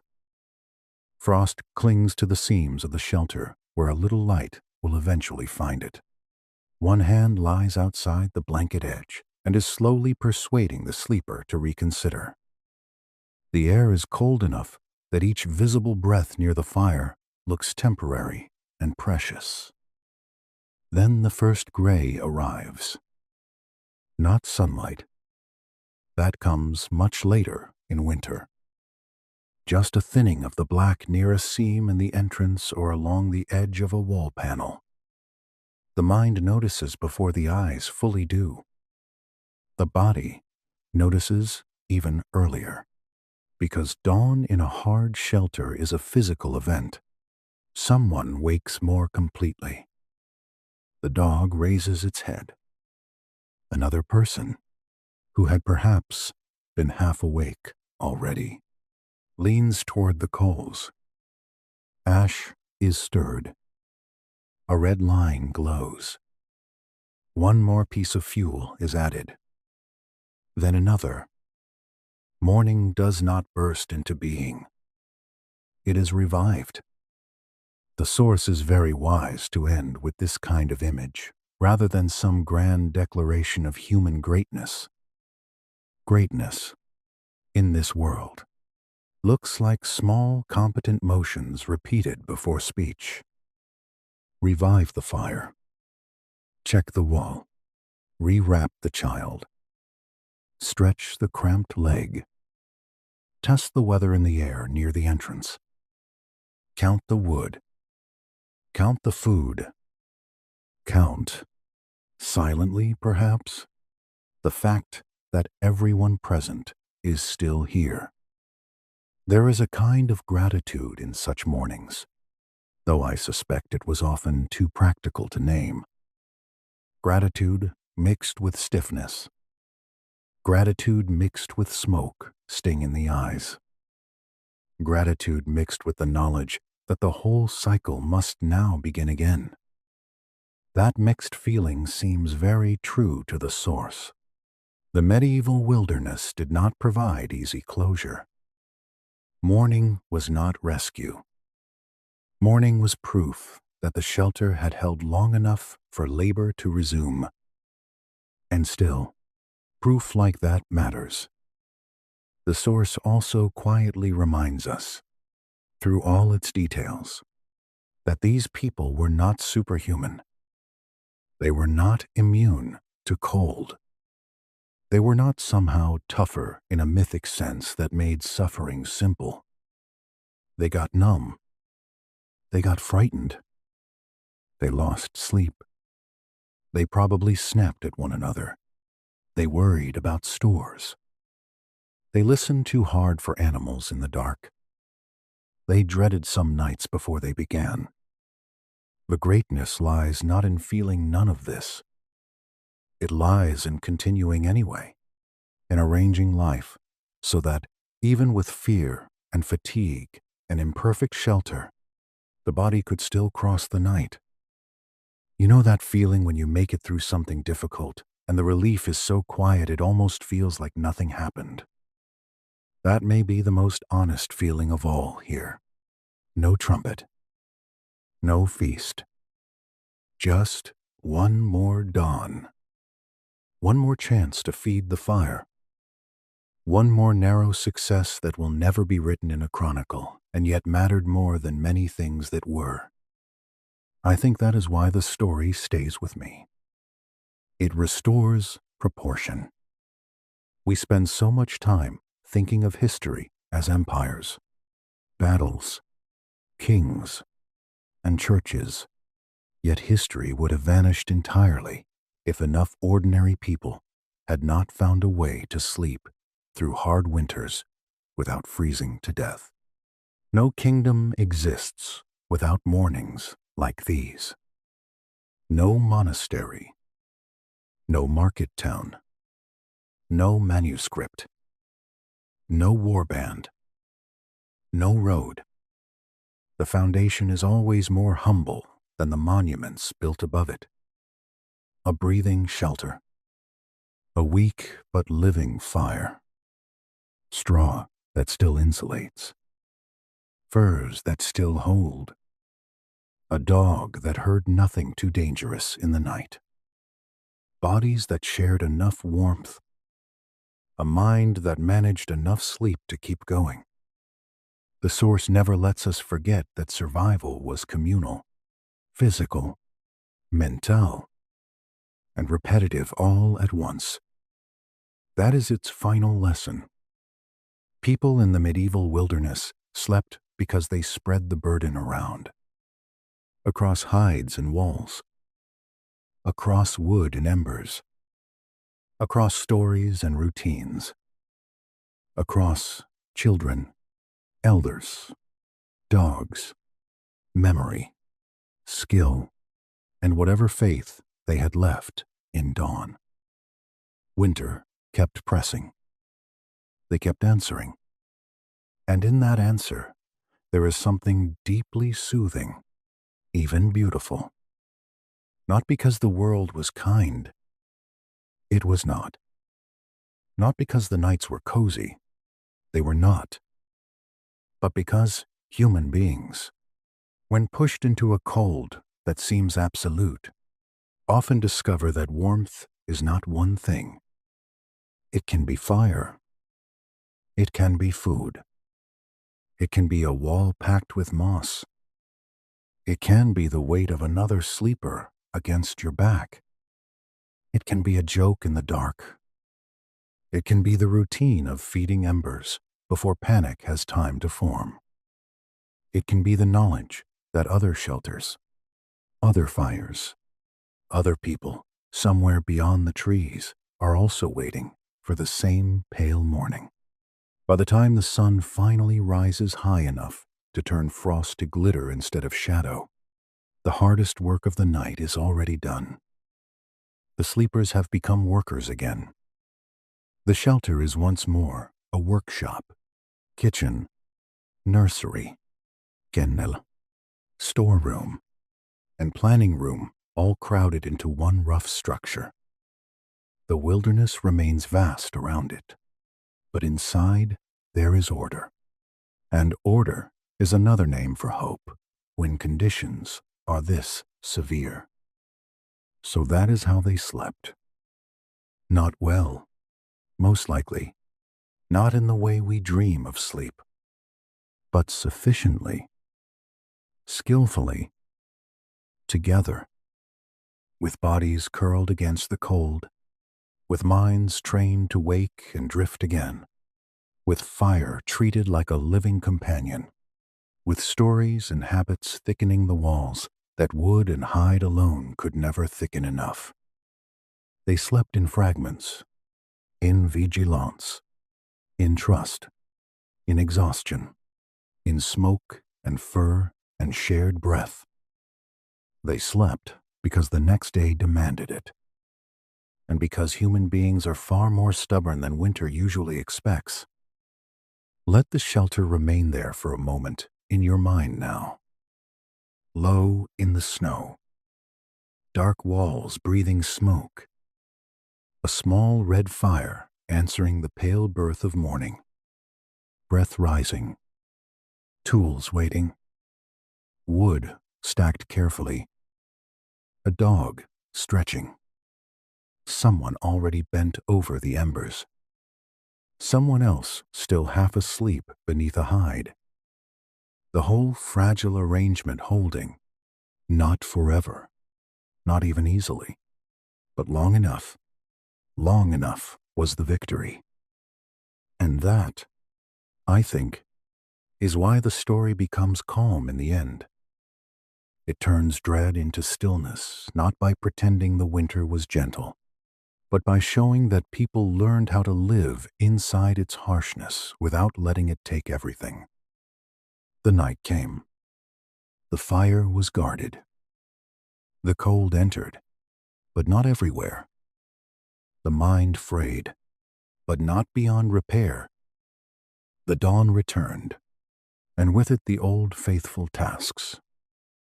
Again and again, until spring, until memory, until history itself. Good night.